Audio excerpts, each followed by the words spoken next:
¿Cómo están, hijos de Suchilpazúchil, de su hidráulica madre, de su Chíate y Usumacinta? Oyen cómo la béisbol, cómo a veces te toca ganar y a veces la de haber ganado, mi niño. Vamos a ver la historia del veracruzano, así con este hocico que me cargo de Alvarado, precisamente, el señor Román Ramos, pitcher de bola submarina. Román Ramos nació en Alvarado, Veracruz, el 18 de febrero de 1935. Había sido brazo estrella de las selecciones mexicanas de los Juegos Centroamericanos de 1954 y de los Juegos Panamericanos de 1955, haciéndose profesional con el Águila de Veracruz precisamente ese año y con el Poza Rica de la Liga Invernal Veracruzana. Después de 2 temporadas ganadoras en su debut profesional, en 1957, su club, el Águila, terminó en el último lugar. Al ser el pitcher que más apariciones tuvo, impuso la marca negativa, muy difícil de que alguien más la rompa, de 21 derrotas en la campaña, ganando 13. Es un récord que aún perdura, pero lo más curioso es que en esa misma temporada impuso también récord de más apariciones con un total de 46, rompiendo la marca previa de 45 que tenía el cubano Ramón el Profesor Bragaña. Irónicamente, esa temporada sería el ganador del Juego de las Estrellas, la segunda de las 3 victorias que lo ponen como el máximo ganador en los clásicos de media temporada. Pero quizá el mejor momento de Ramos sucedería en 1961, 14 de julio de aquel año, en que previo al Juego de Estrellas entre Liga Mexicana y Liga de Texas, a jugarse 2 días más tarde, Ramos dejó sin hit ni carrera a los Senadores de Austin, juego en el que relevaría el futuro nodillero Salón de la Fama Phil Niekro. Solamente se le envasaron 3 enemigos a Román Ramos, 2 por bases por bolas y otro por un error del torpedero Fernando Graham. Guiado por Manuel Copacastillo Díaz como catcher, un receptor de Panamá, Ramos terminó su joya con ponche a Tommy Aaron, hermano del gran Hammering Hank Aaron. El Parque del Seguro Social se caía a pedazos en el festejo. Sin embargo, al día siguiente, ¿qué cree que pasó? Los Senadores de Austin le devolvieron el regalito a Petroleros de Poza Rica, ahora jugando en el parque de aquella ciudad del norte de Veracruz, con otro sin hit ni carrera, lanzado por Larry Maxey. El día 14, en el Parque del Seguro Social, Ramos, con 2 días de descanso, pidió la bola para maniatar por 4 entradas en blanco a los muchachos de la Liga de Texas, con quienes también vendría Joe Pepitone, futuro estrella de los Yankees. Ramos no pudo tirar una más y por ello no tuvo derecho a la victoria, que habría de recaer en el cubano Julio Jiquí Moreno. Aquí empezaría su declive. Ese habría de ser su último Juego de Estrellas. ¡Como la béisbol! ¿Cómo están, hijos de Suchilpazúchil, de su hidráulica madre, de su Chíate y Usumacinta? ¿Se acuerdan de George Steinbrenner padre? Aquel hombre que compró a los Yankees en el 73 y que hacía muchos cambios que luego a la prensa no le gustaban, desataban controversia, etcétera. Vamos a ver el primer cambio que la prensa conoció en la era de George Steinbrenner. Curiosamente, un cambio que no habría de hacer él. Esta es la historia del cambio de familias que hicieron los señores Peterson y Kekich en 1973 en Como la Béisbol. George Steinbrenner padre compró a los Yankees de la CBS en 1973. Su manejo del equipo estuvo marcado por muchos cambios hechos por él, desoyendo el consejo de su gente de béisbol. El primero de estos cambios, sin embargo, que incendiaría la prensa en Nueva York. Ahí ningún gerente, manager o scout estuvo involucrado, menos aún el dueño del equipo. Spring Training de 1973, 4 de marzo, los periodistas de Nueva York se quedan estupefactos por un cambio, pero no de un equipo a otro, de un jugador por otro, sino al interior de los propios Yankees. Fritz Peterson, abridor zurdo, y Mike Kekich, también inicialista del mismo perfil, eran grandes amigos desde 1969. Sus lockers incluso estaban uno junto al otro en el clubhouse de los Mulos de Manhattan. Peterson era, junto con Mel Stottlemyre, parte del 1-2 de arriba de la rotación de Nueva York. Entre 1969 y 1972, lo menos que ganó fueron 15 juegos, logrando el sagrado plató de las 20 victorias y convocatoria al Juego de Estrellas en la campaña de 1970. Entre 1968 y 1972, fue líder de la Liga Americana en el rubro de otorgar menos base por bola por cada 9 innings de labor. Eso, 5 años, cosa que solamente había logrado el mítico Cy Young. Kekich era un abridor zurdo modesto que había surgido con los Dodgers Dodgers, donde algunos lo llegaron a comparar de joven con Sandy Koufax, pero que jamás alcanzó tales alturas. Kekich tenía una esposa, Suzanne Peterson, la suya, Marilyn. Era común que ellos y sus familias hicieran viajes juntos y, de acuerdo con rumores, empezaron un ejercicio swinger en el verano de 1972, el cual, de acuerdo con Peterson, había sido primero propuesto por Kekich. Antes de hacerlo público, deciden que van a cambiar vidas. Así, Kekich se mudaría a la casa de Peterson con la esposa de este. Los hijos, el mayor de cada matrimonio, estaría con su padre y el menor con su madre biológica. Incluso, cada uno conservaría al perro del otro. Cambio de esposas, hijos, perros, familias y casas. ¿Cómo ve usted? ¿Cómo están, hijos de Xúchil Pazúchil, de Suchíate y Usumacinta, de toda su hidráulica madre? Ya se quedaron picadotes, ¿verdad? Con la novela y el culebrón de Peterson y Kekich. Morbosotes tenían que ser. Vamos con la segunda parte ya, no lloren, mondrigos. Esto es ¿Cómo la béisbol? El cambio de esposas, de perros, de vidas y de hijos de los señores Fritz Peterson y Mike Kekich.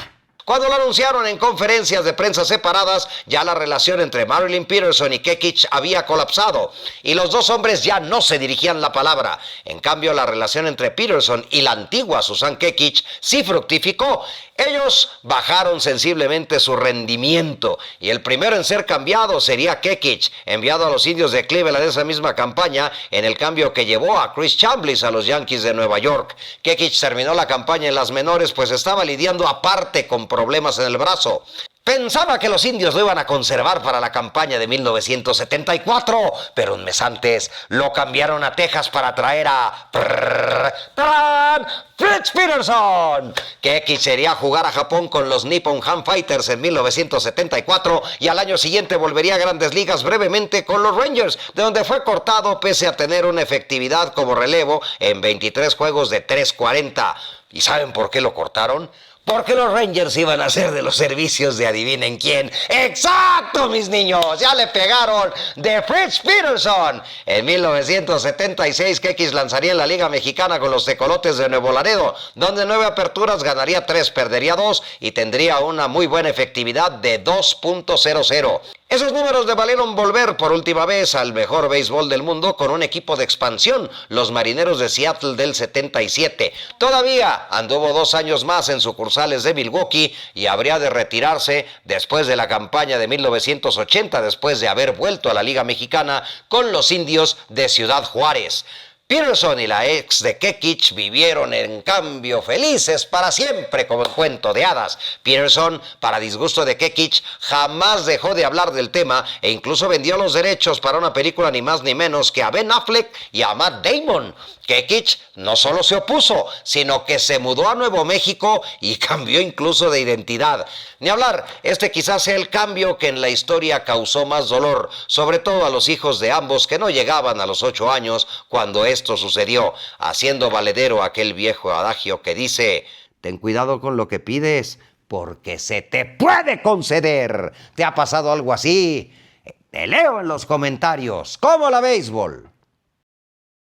¿Cómo están, hijos de Xúchil Pazúchil, de su hidráulica madre, de Suchíate y Usumacinta? Hoy vamos a analizar una profesión ingrata, donde cuando las cosas se hacen bien, el trabajo tiene como premio el silencio. Vamos a ver las dificultades de los umpires. No es fácil ser cuervo. Tienes a 40,000 en las tribunas esperando a que resuelvas y tienes a 36 mentándote la madre porque no has resuelto, y sobre todo eso se reducen a la mitad cuando resuelves a favor de uno y en contra de otro. Vamos a ver los mejores partos gemelares de erizos para que duela, que estén sabrosos, de los umpires en Serie Mundial en Cómo la Béisbol. Serie Mundial de 1970, 10 de octubre, primer juego. Rojos y Orioles jugaban por el título. Orioles ganaba 4-3 en la sexta, pero Cincinnati tenía a Bernie Carbo en la tercera base. Detrás del plato estaba el umpire, Ken Burkhardt, y bateaba a Ty Klein. Con una curva lenta, Klein sacó una rola de bote alto. El Ross Hendricks, catcher de los Orioles, va por ella, regresa a tocar a Carbo, que baila una cumbia con el umpire, y es tocado por Hendricks con el guante, pero sosteniendo la bola en la mano derecha y sin que se estuviera pegada la mascota. Ese solo hecho hecho hace que debiera ser marcado quieto, pero lo ridículo es haber decidido sin posibilidad material de haber visto una jugada que estaba pasando a sus espaldas. Los rojos perdieron 4-3 el juego y también perderían la Serie Mundial.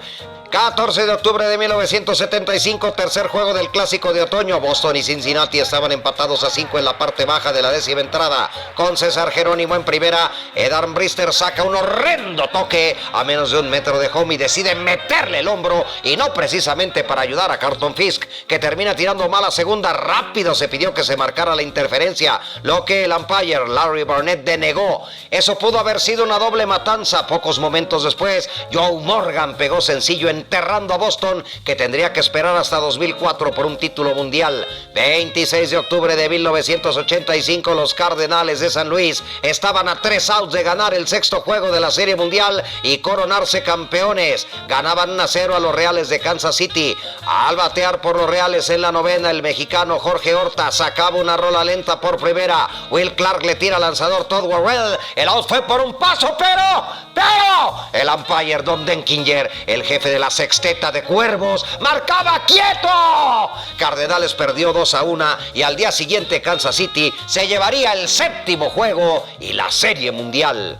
20 de octubre de 1991, juego 2 del Clásico de Otoño. Atlanta perdía 2-1 con 2 outs. Ron Gunn pega sencillo, Lonnie Smith se deja ir hasta la tercera. Scott Lewis tira a primera y Ken Herbeck le mete la Wilson, le mete la Nelson, la quebradora y el tirabuzón.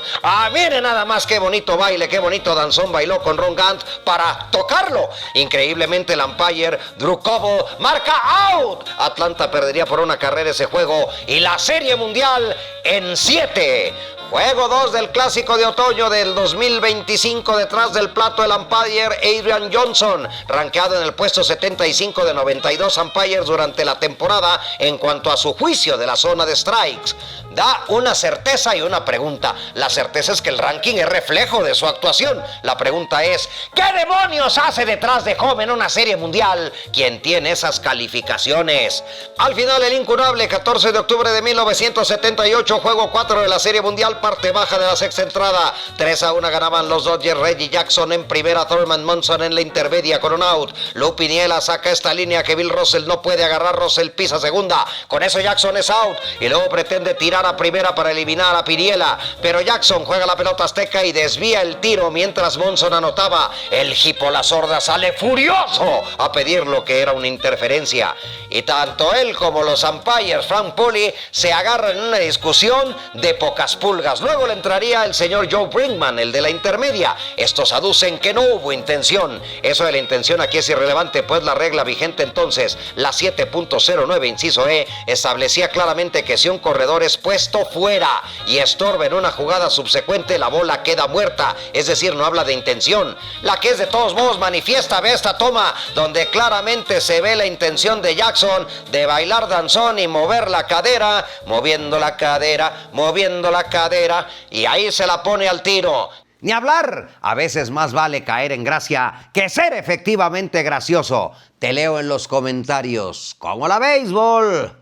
¿Cómo están, hijos de su chilpasúchil, de su hidráulica madre, de su chíate y usumacinta? Marcas y controversias, oiga usted. Hoy vamos a ver el récord de innings consecutivos sin permitir una carrera que por muchos años tuvo Don Drysdale. ¿Está inmaculado? Esta es la historia en Cómo la Béisbol. Antes de que Orel Hershiser pusiera el récord de más episodios consecutivos sin permitir carrera, en 1988 con 59 innings, la marca correspondía al también Dodger Don Drysdale. Los 58 innings que la constituían pudieron ser algunos menos. 31 de mayo de 1968, Don Drysdale llevaba 36 episodios al hilo sin permitir una sola carrera. Octava entrada, los Dodgers vencían 3-0 a los Gigantes de San Francisco. Drysdale navegaba tranquilo, pero empezó a perder el toque mágico.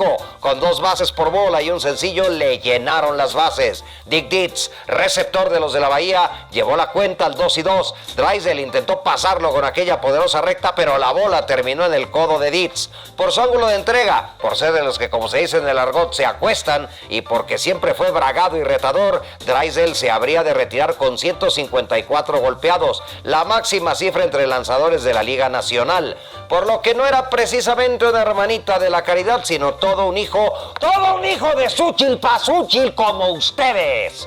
En circunstancias normales, golpear a Ditz con la casa llena implicaba que se acababa en 36 la racha de innings en blanco, pero lo que sucedió a continuación indica que las manos de Dios no solo existen en el fútbol y que a veces en el béisbol se meten las manos del diablo. También indica que los indultos no son exclusivos de los toros. Detrás de home estaba cantando bolas y strikes Harry Wendelstedt, quizá el umpire más famoso e influyente de todos los que no están todavía en el Salón de la Fama. Cuando todo mundo pensaba que la racha se acababa, al empezar Ditz a trotar a primera, le cantó aquello de José Alfredo Jiménez de que te vas porque yo quiero que te vayas y a la hora que yo quiera te detengo.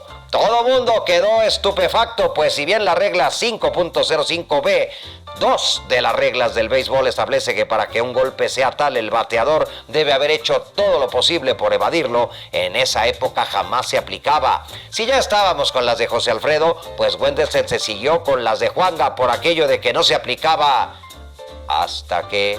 Te conocí. Ditz acabó elevando al cuadro, el siguiente bateador conectó una rola para forzar en home y el subsecuente dio otro zorrillo con alas en el infield para aumentar la racha a 37 episodios en blanco. No siempre todo lo que es en blanco lo es sin una que otra mancha.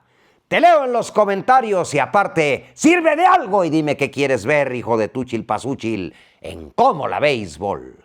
¿Cómo están, hijos de Xochitl-Pasúchil, de su hidráulica madre y de su Chíate y Usumacinta? ¿Nunca les han cambiado oro por espejitos? Hay muchas ocasiones en que en el béisbol esto sucede, así es que comenzamos la serie de los cambios más de un solo lado en la historia del béisbol. Esto en Cómo la Béisbol. Vamos a dar un tour por algunos de los cambios más ridículos hechos en la historia de la pelota. Vamos a ver los ejemplos de cuando te dan gato por liebre o de cuando llega a suceder que cambias a un pura sangre por un perro. Principios de 1964, Lou Brock militaba con los Cachorros de Chicago, tenía un porcentaje de 251 y los Cardenales de San Luis les ofrecen en una transacción que involucró a varios jugadores al lanzador Ernie Broglio, que había ganado 18 juegos el año anterior y 4 años antes había sido líder en victorias de la Liga Nacional. Una vez que lo hicieron Cardenal, Brock puso números del Santo Papa, macaneando para 348 con 33 estafas y liderando a los Pájaros Rojos al primero de los 3 gallardetes que obtendrían en los años 60. En 1974 impuso el récord de robos para la era moderna en una campaña con 118, marca que más tarde rompería a Ricky Henderson, y terminó su carrera con 3.023 imparables, llegando al Salón de la Fama en 1985. ¿Qué pasó con Broglio? Tuvo un récord de 4-7 y 2 años después saldría sin pena ni gloria de los Cachorros para perderse para siempre. Principio de la temporada de 1971, los Gigantes de San Francisco tenían a un joven George Foster, un jardinero que prometía, pero querían un shortstop. Cincinnati ofrece a Frank Duffy, un campo corto seguro de manos, pero que como varios shortstop de la época, no le daba un tren parado. Para complementar, los Rojos ofrecen al lanzador Bernd Geichert, que había tenido una experiencia marginal y con números mediocres en las mayores en 1969. Duffy acabaría su carrera jugando en la mediocridad que ostentó Cleveland en esa época y bateando para 232 de por vida. Foster encabezó la Nacional 2 veces en vuelas cercas, 3 en producidas y habría de ganar el MVP en 1977, macaneando 52 cuadrangulares, una cifra brutal para la época. Final de la campaña de 1965. Bill DeWitt, gerente de los Rojos, decide, como muchos despreciables de la generación Z, en vez de mandar al asilo a Frank Robinson, lo envía a los Orioles por el lanzador Mil Papas, que en las últimas 2 campañas había ganado 30 y perdido 29. Robinson demostró aquello de que viejos los cerros y reverdecen. Ganó la triple corona en su primer año con los Orioles, pegando 2 vuelas cercas en la Serie Mundial en que los Orioles barrieron a los Dodgers, ganando el MVP y convirtiéndose en el primero en la historia en ser el más valioso en ambas ligas. Todavía el vetusto habría de ayudar a Baltimore a ganar otros 3 gallardetes más y otra victoria en Serie Mundial, seguramente bateando con la andadera, ¿verdad? ¿Cómo la ven ustedes, mis niños? ¿Conocen otros cambios ridículos de los que quieran que hablemos aquí? Ya saben, este es su podcast, o lo que sea. Denle like, compartan y díganme qué demonios quieren ver, que para eso es Cómo la Béisbol. ¿Cómo están, hijos de Xochitl-Pasúchil, de su hidráulica madre y de su Chíate y Usumacinta? Continuamos aquí en Cómo la Béisbol. con los peores cambios de la historia. Oiga usted, pues, si no, nada más nos íbamos a quedar con los de la primera parte, ¿verdad? ¡Ahí les va! Continuando con la serie de los peores cambios de la historia, hay que recordar que cuando cambias juventud por experiencia, la solución es, en el mejor de los casos, de corto plazo. Previo al inicio de la campaña de 1900, los rojos aplaudían como morsas degeneradas con una cubeta de 200 kilos de pescados podridos por haber obtenido al reputado abridor Amos Rossi de los Gigantes de Nueva York, que llevaba 2 años sin lanzar por problemas con su brazo. Todo lo que había pedido Gigantes sería un jovencito llamado Christy Mathewson, que venía saliendo de la pelota universitaria. Mathewson acabaría en el Salón de la Fama con 373 victorias, de las que solamente una no fue para los Gigantes. Rossi lanzaría 3 juegos sin ganar ninguno antes de fastidiarse el brazo en definitiva. Final de la campaña de 1959, la oficina de los Indios de Cleveland entró en un extraño enamoramiento y capricho con un tercera base de los Tigres de Detroit llamado Steve Demeter, que había jugado solo 11 juegos.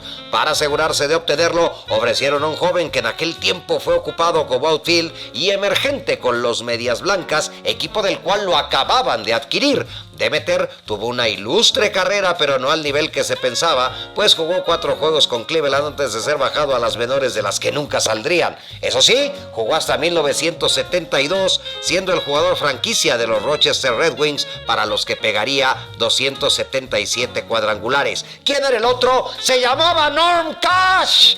Ese hombre, mientras tanto, fue campeón bat 2 años después del cambio. Macanearía 377 vuelacercas y sería votado para 5 juegos de estrellas. ¿Cómo ven el cambio? No, papito, te rayaste. Con la vara que vida serás medido, pues en el que sigue las orejas de burro le tocan a los Tigres, quienes a finales de la campaña de 1948 tenían a un jovencito llamado Billy Pierce, que había tenido marca de 3 ganados, 0 perdidos. Los Medias Blancas de Chicago, sí, los que dejarían ir en primera instancia a Norm Cash, serían a cambio del muchacho el experimentado receptor Aaron Robinson. En 13 años con los White Sox, Pierce fue 3 veces líder en juegos completos, líder en victorias en 1957, líder ponchador en 1953 y líder en efectividad en todas las mayores en 1955. Y Mr. Robinson, tuvo un par de temporadas mediocres con Detroit, que lo mandaría a Boston, donde tras jugar 26 juegos se retiraría en 1951. Como la béisbol. ¿Cómo están, hijos de su chilpasúchil, de su hidráulica madre, de su chíate y su macinta? Seguimos con los cambios de cómo le puedes ver la cara a un gerente. Vamos a conocer a los reyes del arpegio, del 2 de bastos y demás en una oficina, o a terminarlos de conocer, a reserva de hacer más videos de estos con lo que tú me pongas en los comentarios. Así es que no seas talegón, en vez de hacerle así, hazle así y escribe qué quieres ver en Cómo la Béisbol. ¡Vámonos! Vamos con el del estribo de esta serie de cambios de un solo lado. Si creen que los Medias Rojas de 1930 eran ya famosos por darle a los Yankees un regordete lanzador y jardinero llamado George Herman Root, a cambio de una hipoteca sobre Fenway Park para que Harry Frazee montara una obra musical de la que solamente trascendió medianamente la canción Té para dos, déjame te digo que al comenzar 1930 los Yankees volvieron a agarrar de pentontejos a los patirrojos, ahora bajo el mando de Bob Quinn, quien tenía graves problemas de liquidez. Cedric Dorser era un outfielder que fuera de jugar las 3 posiciones no servía para mucho más. Con eso y $100,000, la mitad de los cuales eran realmente un préstamo del dueño de los Yankees, el lanzador Charles Red Ruffing se iba a vestir de mulo de Manhattan. Ruffing lanzaría otras 16 campañas en las mayores, ganando 231 juegos para los Yankees, más del doble de los 102 que Dorser jugó con Boston. Ruffing impondría una marca que después rompería Whitey Ford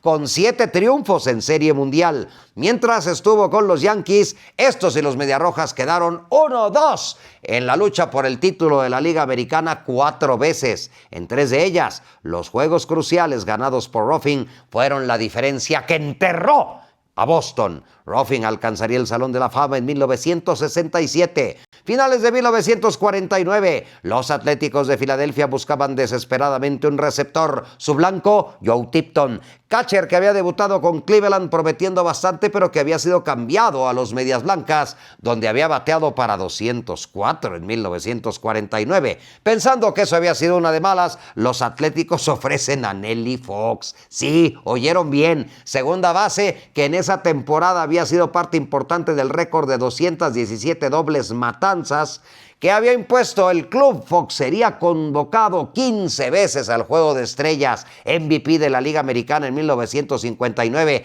3 veces Guante de Oro y acabaría en el Salón de la Fama en el año de 1997. Tipton daría tumbos con números muy discretos en las mayores hasta 1954 para ser suspendido de por vida tras un escándalo de apuestas en las ligas menores en 1958. Finales de temporada 1971, los Mets de Nueva York buscaban a su 46º tercera base, buscando encontrar uno que pudiera durar y dar estabilidad. Para ello deciden que un shortstop entrado en kilos como Jim Fregosi era la solución. Los Angels piden a cambio a un muchachito de Texas que tiraba lumbre llamado Nolan Ryan, que había tenido una pésima segunda mitad y que tenía problemas recurrentes de ampollas. Resulta que el ampollado acabaría ganando 138 juegos solo para los Angels y 324 en total. Iría 8 veces al Juego de Estrellas, 5 de ellas representando a los californianos, y obtendría con ellos 6 de sus 11 lideratos en ponches para terminar en el Salón de la Fama de Cooperstown en 1999. ¿Cómo la béisbol? ¿Conoces más cambios de estos? Sirve de algo y comenta.